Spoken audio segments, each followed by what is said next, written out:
Assalamualaikum warahmatullahi wabarakatuh. Kami perwakilan dari Koramil Wringinanom mohon izin, akhir-akhir ini masih sering terjadi adanya kenakalan remaja, kemudian balap liar yang tidak terkendali, sehingga kegiatan ini sangat-sangat merugikan bagi lingkungan sekitarnya. Untuk itu mohon arahan ataupun penjelasan dari Kak Nun, mohon izin. Terima kasih. Assalamualaikum warahmatullahi wabarakatuh. Kalau ngerespon beliau tadi Pak Dan Ramil, ini loh Pak, kita itu teknologinya maju, mergo Jepang melbu, Amerika melbu, kabeh melbu, tapi kita tidak meresponnya secara budaya. Budaya itu maksudnya ini, wong iku kelamben iku digawe gaya atau digawe nutupi aurat? Ayo, orang berpakaian sekarang itu untuk gaya apa untuk nutup aurat? Berapa persen gayanya? Ono sing ngomong 80%, 85%. Kan wong urip kudu ngerti wajib sunah. Sing wajib iku nutupi aurate apa gayane? Loh, nek kon gak duwe auliat ya, ini skala prioritas namanya. Nek kon kualik ya salah. Kon iku sembayang ceke dilem bojomu karo maratuamu, ta sembayang ceke disayang Allah. Lah ngono sih. Karena iku kualik, engko ya berkah seje rek, kita mboten. Nah, berpakaian itu kalau untuk gaya itu dalam istilah modern jenenge hedonisme. Jadi nek diurut rek ya rada koncak rada pinter titik ya. Jadi pertama ana jenenge materialisme. Wong iku pokoke Gusti Allah iku ya bondo. Pertama materialisme, segala macam serba bondo, sampai cara mikirnya bondo. Sampai ketika Allah mengatakan qul huwallahu ahad, itu rumangsane Gusti Allah siji temenan. Pemahaman siji kaya pelem siji, jambu siji, juwet siji. Siji nih Gusti Allah itu gak iso kok bayangno. Aja meneh Gusti Allah sijine ae, ahate tok ae kon gak iso bayangno. Gak cukup utekmu, gak cukup pemikiranmu. Aja meneh Allahnya. Kan qul huwallahu ahad. Ahate tok lho kon gak iso bayangno apa meneh Allah. Ya ngono ya kira-kira ya. Oke. Nah, kita tahunya satu itu ya gak loro gak telu. Padahal Allah itu kan seluruhnya. Allah itu gak situk gak loro. Apa ae ku Allah. Gak ono sing gak Allah. Jadi tunggalnya Allah, satunya Allah, akadnya Allah itu gak iso kok pahami. Mulane gak usah berdebat. Gak usah bantah-bantahan. Traktir-traktiran ae, liwetan bareng ae, belah petik bareng ae anggere aja colongan. Ngono ya. Oke, kita kayak contoh. Mari materialisme. Swarga iku dibayangno secara materi. Dadi kon iku mlebu swarga lak kepengin sugih to jane. Ngondik kene rada melarat-melarat titik, gak sugih-sugih. Alah kepengin mlebu swarga sapa rong kon duwe omah tumpuk. Iso duwe pesawat dhewe, ngono ta karepmu? Jadi bayangannya selalu bayangan materialistik. Nah, materialisme ini kemudian diwujudkan dengan yang namanya kapitalisme. Jadi wong gawe iki namanya sinaah ya, wis ngerti kamu ya. Dari gamping jadi semen, ngono ya. Sampai logam jadi handphone, ya tegak.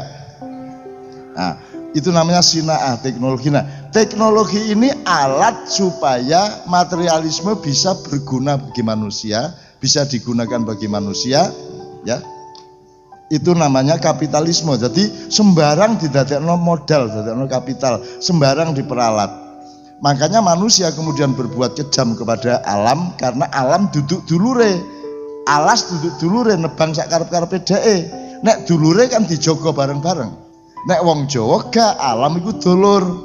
Bahkan wong Jawa iku menghormati alam itu seperti menghormati menungso. Ada istilah nguwongno gitu ten. Masih kucing kok uwongno dalam tanda petik. Ya kok perlakukan sebagai makhluk Allah yang hidup, yang harus kamu hormati. Alam juga gitu. Kon gak oleh nguyuh sak karep-karepmu ndek wit. Nggih ta mboten? Apa sebabnya gak mergo cek kon kena shower, cek gak kon kena dicakot jin, tapi karena kamu sendiri memang menghormati alam itu ciptaan Allah, koncomu dewe, dulurmu, bahkan dulur tuwek alam iku. Tuwek endi wit-witan karo menungso. Tuwek endi bumi karo menungso. Lah iku cacakmu, Mbak Yumu. Lak ngono sih. Nah, wong Jawa duwe kesadaran itu, nek wong barat gak duwe. Gitu loh. Maka kemudian kapitalisme ini dengan cara memanfaatkan alam, menjajah alam, mengeksploitasi alam. Pokoknya dijajah alam itu. Jentekno alas gundul, tambang dikeruk, gitu mboten. Biyen gak ngene iki panas iku mergo alam wis diperkosa oleh umat manusia dengan teknologinya. Itu namanya kapitalisme. Kapitalisme iki nek wis gawedhe, jadi wong situk duwe pabrik, produksine iso disebar sak donya, itu namanya industrialisme. Nah, industrialisme iki kan saiki menguasai dunia. Kon ngombe aqua iku anggitmu duwe wong Indonesia ta? Iku lemah-lemahmu, banyu-banyumu, tapi sapi sing nyedot, sing ngolah iku wong Perancis. Dadi nek sampean tuku aqua iku duwike badine nang Perancis gak nang sampean. Itu namanya kapitalisme industri, ngono rek ya. Oke, aku mencoba menjelaskan secara gampang. Nah, untuk masyarakat hasil industri itu dijadikan hedonisme. Nah, hedonisme itu sing jenenge gaya iku malu. Sing jenenge gaya iku malu. Janjane cukup kelambi.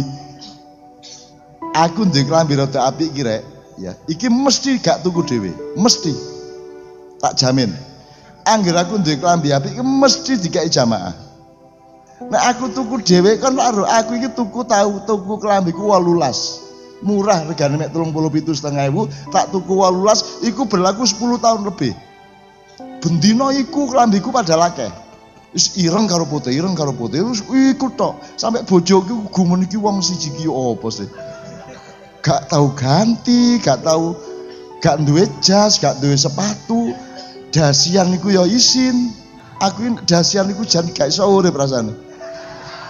Di samping aku ya apa sih wong panas ngene kok kene ditekek iku apa karepe sira. Ya nomor loro aku ya gak ngerti fungsine dasi. Nek sepatu jelas fungsine gak nglindungi sikilmu. Nggih ta mboten? Tapi kon nek sepatuan lek kaos kakian. Lah kaos kakimu gunane apa? Digawe nglindungi sikilmu cek gak melicet. Nah, padahal saat durungnya mang fungsi sepatu adalah menjaga kakimu. Fungsi kedua setiwel. Kaos kaki gunanya untuk menjaga jangan sampai kaki melecet oleh sepatu. Nah, ndek kene aku kudu ngguyu dhewe. Lah ya sepatiku jarene mang kate njaga sikilku. Lah kok mari ngono kok dhek ngancam aku melicet. Sehingga dibutuhkan kaos kaki. Urip piye jeneng ngono iku. Ketoke nglindungi tapi ngancam. Gitu loh. Lak lucu ah, dasi luwe gak paham meneh aku. Nek kaos kaki jelas melindungi kaki dari melicet oleh sepatu. Sepatu juga ngakune nglindungi sikilku dari duri, dari kotoran, dari kerikil dan seterusnya. Tapi nek dasi kita duwe lagi sampai saiki fungsine apa ya? Nek kendat kurang dawa. Gaya apa dasi iki? Ngono ya? Satu-satunya jawaban adalah gaya. Nah, dalam bahasa ilmu sosial namanya hedonisme.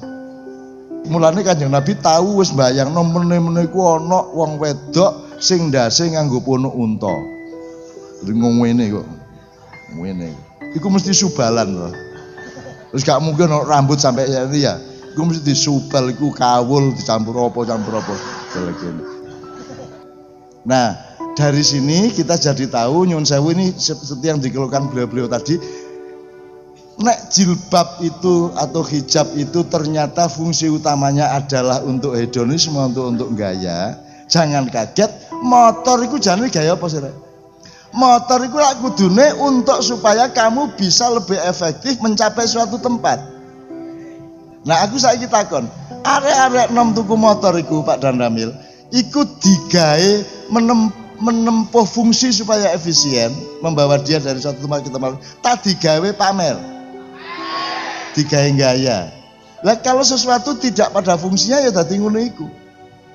Akhirnya melakukan sesuatu yang mau tidak mau menjadi makin bodoh. Di Bandung itu balapan itu ngantek pokoknya kendel-kendelan serempetan. Bayang motor serempetan itu, Pak. Wis mesti ndelosor ngono. Maka ada satu rumah sakit di Bandung yang tidak mau menerima pasien yang hasil dari balapan. Moh sampai dikecam wong gak apa-apa, aku. Nek wong loro mergo ancane loro. Iki gak loro, iki ndolek loro ya. Lah ya apa balapan iki kendel-kendelan serempetan. Serempetan kan padha karo tabrakan. Iku lah ngono iku apa? Hebat ta goblok? Goblok kuadrat. Pangkat loro ya. Ngono ya Rek ya. Jadi Pak, menurut saya sekarang di sekolahan bisa dicicil. Rek, yang mana yang primer, yang mana sekunder. Wajib pakaian itu aurat, duduk gaya misalnya gitu ya. Demikian juga gelar sarjana. Itu untuk fungsi, kondolek ilmu itu fungsi supaya hidupmu lebih bermanfaat atau digawe pamer nek kon wis sarjana. Nah iya Pak, nek kabeh salah niat ngono iku lek angel dadi ini. Nggih ta mboten? Lah nek aku urip secara ngono aku sing tak pamerno apa? Aku sarjana gak, SMA lulus kepeksa. Ya toh? Ulama aku ya gak tau diakoni. Kiai gak tau diakoni, seniman gak tau diakoni, aku duduk sapa-sapa kate gaya nang sapa aku. Gitu loh. Gak ono sing payu, aku gak payu digawe gaya nang sapa-sapa. Mulane aku memacu fungsi, memacu manfaat. Gak penting aku sapa rek, sing penting awakmu seneng tak gak, tambah ilmu tak gak. Aku nek gak penting. Ngono aku mikire, ngono rek. Jadi sekali lagi Pak, respon saya seperti itu. Maka anak kita, murid-murid kita dicecil bendino rek. Bedakan fungsi sama hedonisme. Fungsi itu manfaat sebenarnya. Motor itu manfaatnya ya untuk mempercepat perjalanan. Gitu ya. Ngono ya rek ya. Oke.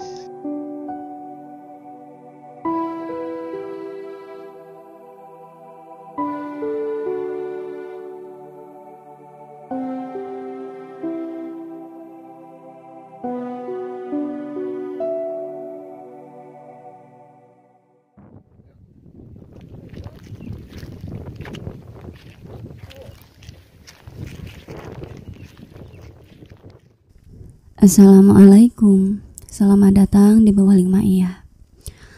Berikut ini adalah kutipan video Sinu Bareng tahun 2017. Dan sebatas yang dapat kami tangkap, kurang lebih berikut ini ulasan, rangkuman, dan pointernya. Inti dari video ini adalah respon dari Mbah Nun kepada salah satu stakeholder yang mengungkapkan kegelisahannya, yakni maraknya balap liar di kalangan remaja yang sangat membahayakan dan merugikan bagi dirinya sendiri dan pengguna jalan lainnya. Dan sebatas yang dapat kami tangkap, berikut ini respon jawaban yang Mbah Nun tawarkan. Poin yang pertama, Mbah Nun perlahan-lahan merangkai cara berpikir agar sampai kepada jawaban yang Mbah Nun sampaikan. Beliau mengungkapkan bahwa sekarang banyak teknologi-teknologi dari luar masuk ke Indonesia, namun sayangnya kita tidak meresponnya dengan cara budaya. Perlahan-lahan, beliau menjelaskan maksudnya. Orang mengenakan baju itu seharusnya perhitungan utamanya adalah untuk menutupi aurat, bukan malah untuk bergaya. Begitupun salat, ibadah itu untuk Allah, bukan supaya dipuji manusia. Begitu pula motor, itu fungsi utamanya adalah untuk mempermudah manusia seperti mempersingkat waktu, bukan justru membeli motor karena perhitungan gaya. Intinya, kalau kita tidak bisa membedakan primer sekunder, maka jangan kaget jika akibat yang dihasilkan juga keliru-keliru. Misalnya, jika orang memiliki motor perhitungan utamanya karena keren, bagus, dan sejenisnya itu, Maka jangan heran jika akibat yang dihasilkan adalah kebodohan-kebodohan yang berderet ukur, seperti kebut-kebutan, balap liar, dan sejenisnya. Karena memang itu akibat dari niat yang keliru. Intinya, jika niatnya salah, maka berkahnya juga akan berbeda. Poin selanjutnya, Mbah Nun melebar untuk menjadi pembelajaran bersama. Jadi kalau berpakaian, membeli kendaraan, atau apapun saja, jika perhitungan utamanya karena untuk bergaya, maka kalau istilah modern namanya itu hedonisme. Kalau diurut lagi, yang pertama ada yang namanya materialisme. Materialisme itu pokoknya seseorang itu Tuhannya adalah harta benda atau material, segala hal adalah materi, sampai-sampai cara pandang dan cara berpikirnya pun material. Bahkan Tuhan difikirkan dengan cara pandang materi. Misalnya dalam Quran Surat Al-Ikhlas, Allah berfirman bahwa Allah itu Maha Tunggal. Tunggal yang dipikirannya adalah seperti cara pandang duniawi atau cara pandang material. Misalnya seperti mangga satu, jambu satu, begitu itu. Padahal sesungguhnya tidak ada apapun yang bukan Allah. Sehingga jangan heran jika orang-orang yang cara pandangnya material, mereka akan bingung saat menerima informasi bahwa Tuhan ada di mana-mana, bahkan sangat dekat melebihi urat nadi kita. Katanya Tuhan itu tunggal, tapi kok ada di mana-mana dan tidak ada yang tidak Tuhan? Kurang lebih begitulah kebingungan manusia jika memandang Tuhan dengan cara material, jika mengukur Tuhan dengan cara pandang duniawi. Maka Mbah Nun berpesan untuk jangan saling berdebat, karena kita memikirkan tunggalnya Allah saja tidak bisa. Tidak mampu akal kita, apalagi memikirkan Allah. Memikirkan tunggalnya saja manusia tidak mampu. Sama halnya semut yang ingin mengukur Atlantis, amat sangat mustahil. Jadi sekali lagi Mbah Nun menawarkan untuk tidak usah saling berdebat, karena pada hakikatnya manusia itu sangat amat terbatas. Mbah Nun mengusulkan daripada berdebat, mending traktir-traktiran saja. Kemudian beliau melanjutkan, intinya materialisme itu orang yang cara pandangnya adalah material. Bahkan memandang surga pun materi. Misalnya jika surga yang dibayangkannya adalah bidadari cantik yang tidak pernah tersentuh oleh siapapun saja, atau misalkan yang lain ingin masuk surga karena ingin kaya, ingin punya rumah mewah di sana, ingin mobil mewah dan sejenisnya. Intinya segala hal diukur dan dipandang dengan sudut pandang material. Selanjutnya, materialisme ini kemudian diwujudkan dengan yang namanya kapitalisme. Kapitalisme itu pokoknya segala sesuatu dikapitalisasikan, misalnya hutan digunduli, alam dirusak dengan tambang dan sejenisnya itu. Intinya apapun saja dikapitalisasikan. Selanjutnya, Mbah Nun berpesan, maka jangan heran jika manusia akhirnya kejam terhadap alam, jika manusia membuat kerusakan di muka bumi. Padahal, kalau di Jawa, menurut Mbah Nun, alam itu sahabat kita, alam itu saudara kita. Maka jangan heran jika orang Jawa sangat menghormati alam, menghormati gunung, menghormati pohon, menghormati laut, dan sejenisnya. Menurut Mbah Nun, orang Jawa itu memang selalu memanusiakan semua makhluk Tuhan. Karena bagi orang Jawa, alam itu saudaranya yang tidak bisa semena-mena diperalat. Bahkan ada yang namanya sedekah bumi, sedekah laut, dan seterusnya. Mungkin itu adalah salah satu contoh akibat dari orang Jawa sangat menghormati alam. Namun sebaliknya, Kalau orang barat tidak ada pemahaman begitu. Orang barat menganggap alam, pohon, gunung, dan lain-lain itu adalah benda mati. Sehingga mereka seenaknya saja menggunduli hutan, mengeruki tambang, dan seterusnya. Padahal Rasulullah sendiri pernah mengajak gunung berbicara.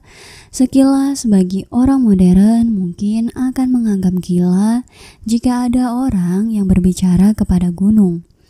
Namun faktanya, Rasulullah sering berbicara dengan alam. Salah satunya adalah saat Rasulullah berbincang dengan Gunung Uhud. Suatu ketika, Gunung Uhud pernah bergetar ketika Rasulullah sedang bersama Sayyidina Abu Bakar, Sayyidina Umar Al-Faruq, dan Sayyidina Utsman bin Affan yang sedang berada di puncaknya. Ketika itu Nabi Muhammad menghentakkan kakinya dan berkata, "Diamlah engkau Uhud, di atasmu sekarang ada Rasulullah dan orang yang selalu membenarkannya. Ada Abu Bakar dan 2 orang yang akan mati syahid, yakni Umar bin Khattab dan Utsman bin Affan."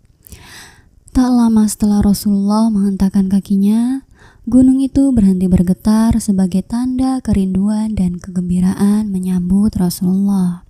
Atau kisah yang lainnya, saat Rasulullah pernah terluka ketika berperang, diriwayatkan saat itu gigi geraham beliau patah, bibir bawahnya sobek, dahi dan kening Rasulullah juga bercucuran darah. Kala itu, Rasulullah malah tak henti menadahi tetesan darah itu dan mengusapkan ke dadanya seolah Rasulullah menghindari darah itu menetes ke tanah, meski dalam keadaan genting sekalipun. Setelah perang mereda, seorang sahabat memberanikan diri bertanya perihal perilaku beliau tersebut. Kenapa dalam keadaan semacam itu beliau malah menadahi tetesan darah, kemudian mengusapkannya ke dada? Rasulullah pun menjawab dengan penuh lemah lembut, "Aku mendengar apa yang tidak kalian dengar, bahwa gunung berkata, kalau ada setetes darahku menyentuh tanah, maka Allah akan mengizinkan gunung ini menjatuhkan batu-batunya kepada mereka yang memerangiku," kata Rasulullah lembut.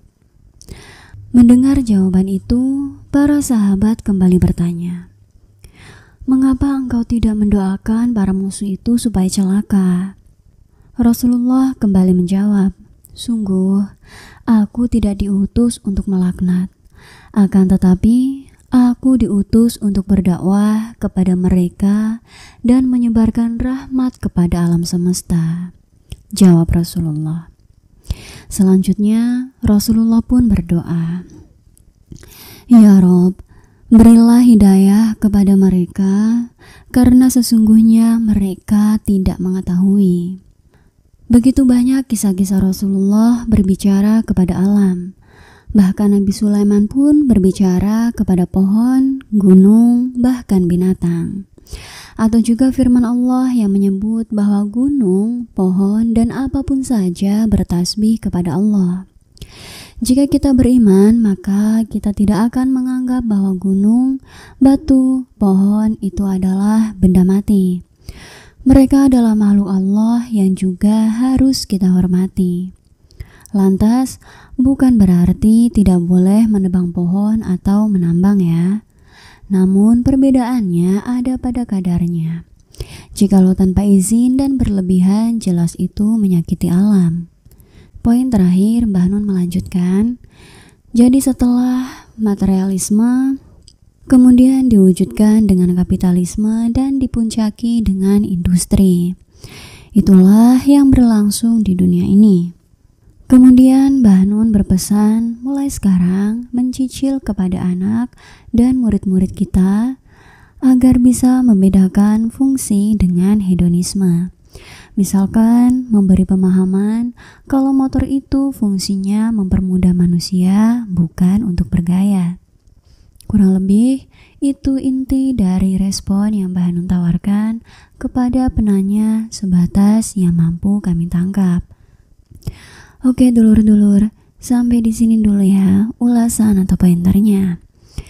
Sebenarnya masih ada begitu banyak hal yang dapat kita pelajari bersama dari kutipan Sinau Bareng pada video ini. Ulasan, pointer, atau rangkuman yang kami ungkapkan itu hanya sedikit gambaran saja. Dan semua yang kami ungkapkan itu bukanlah sebuah kebenaran, hanya saja semoga dapat sedikit menambah referensi. Mohon maaf atas semua kelemahan sudut pandang kami. Matur suwun dan sehat selalu saudaraku. Wassalamualaikum.